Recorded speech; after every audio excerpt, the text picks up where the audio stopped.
Ok, alors toujours dans notre sujet du remplacement de Birkat Torah par Avat Olam. La question maintenant c'est de savoir si le type, il n'y a pas pensé Birklal. C'est-à-dire qu'il n'a eu aucune kavana de s'acquitter. Ça veut dire il est servi le matin, il a oublié Birkat Torah. Il arrive à Avat Olam, zone de rattrapage potentiel dont on parle depuis le début. Et non, normalement s'il pense à s'acquitter, il quitte. Mais non, il n'y a pas pensé Birklal. Et il finit cette fila, il se dit, ah, Ribono Shalom, j'ai pas fait Birkot à Torah. Mais maintenant j'ai dit Birkat à Avat Olam. Est-ce que maintenant que je n'y ai pas pensé à m'acquitter, est-ce que ça m'acquitte malgré tout? Adin Anizkar le El. Donc tout ce qu'on avait dit jusqu'alors. Chez Im lo birer Birkot à Torah kodem à Tfila. Que s'il n'a pas fait les Birkot à Torah avant la Tfila. Chez Yotze Yedechovat Birkat à Torah bi Birkat à Avat Olam. Il peut se rattraper, il peut remplacer les Birkot à Torah par Avat Olam.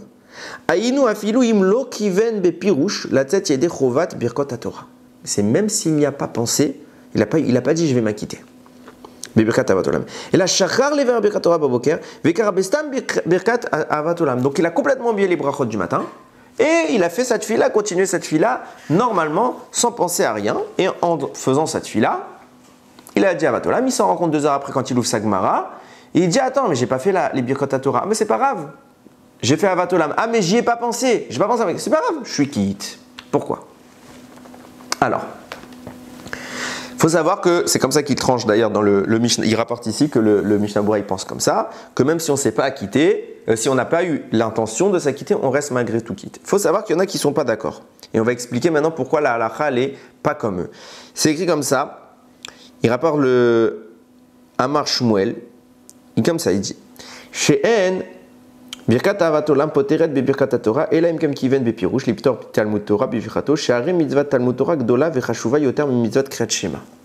Là, il va hiérarchiser les choses. Il dit c'est quoi la plus grande mitzvah? Kriyat Shema ou Limud Torah? On a un principe. Ve Talmud Torah keneget kulam. La plus grande de toutes les mitzvot, c'est l'étude de la Torah. Donc elle est au-dessus de l'échiquier. Donc maintenant, ça fait du schéma une mitzvah plus faible que l'étude de la Torah.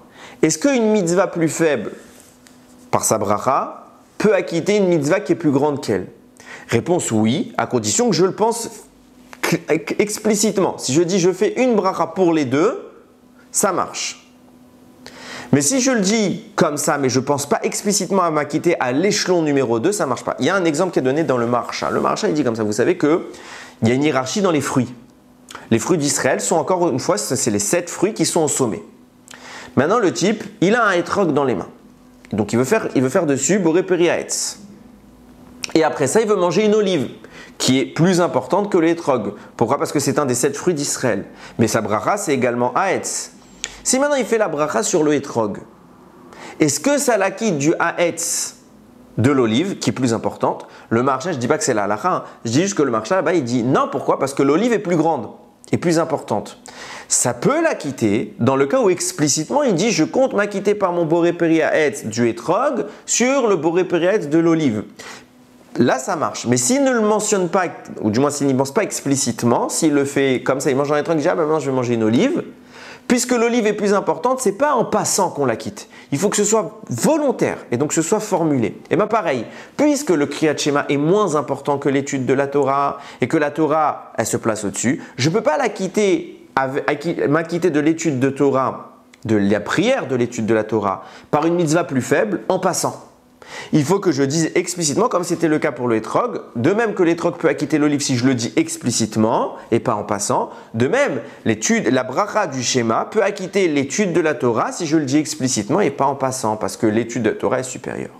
Sur ça, Rav Ovadia Yosef il rapporte le Rav David Yosef il rapporte au nom de son père que son père n'était pas d'accord. Pourquoi? Parce qu'il dit dans le cas où quelqu'un il est en train d'étudier, est-ce qu'il doit s'interrompre pour faire le Kriyat Shema? Et il rapporte la Gemara dans Masechet Brachot qui dit comme ça Gadol akori Kriyat Shema beonata yoter miaosek batora. Et plus grand celui qui lit le schéma à l'heure que celui qui étudie la Torah. Et là-bas, il y a le Rosh, il rajoute on parle de qui? Les mi chez Torato ou Manuto qui Rabbi Shimon Bar Yochai vechaverav chez lo ayu mafsikim litfila ela le Kriyat Shema. Mimsa shekriat shema bizmana chashuva mitzvat Talmud Torah afilu lemi shetorato umanuto. Maintenant, il y a un principe qui dit Torato umanuto, comme Rabbi Shimon Bar Yochai qui faisait qu'étudier toute la journée. C'était ça son travail. Cette dimension de l'étude de la Torah te dispense de la tfila. Tu n'as pas besoin de faire ta tfila. Il ne faisait pas sa tfila. Mais il s'interrompait au moins pour le schéma. De là, tu vois la hiérarchie des choses. Tfila moins importante que les moud, mais les moud moins important que schéma à l'heure. Donc, tout l'argument qu'on a cité disant que schéma est moins important que l'étude de la Torah, et puisque le schéma est moins important, alors il ne peut pas quitter inconsciemment l'étude de la Torah. Il faut que ce soit conscient. Réponse, tu vois bien que dans les faits, on a réussi à démontrer que le schéma, finalement, c'est lui le plus grand, et un plus grand peut acquitter inconsciemment un plus petit. C'est l'insens inverse qui nécessite de la conscience. Donc Rav Ovadia Yosef démontre par là que même en ne récitant pas volontairement, enfin en ne pensant pas volontairement à s'acquitter de la bracha sur la Torah, quand je récite Avat Olam, je suis malgré tout quitte puisque je simplement dit même sans kavana. Baruch Adonai l'olam, amen ve amen.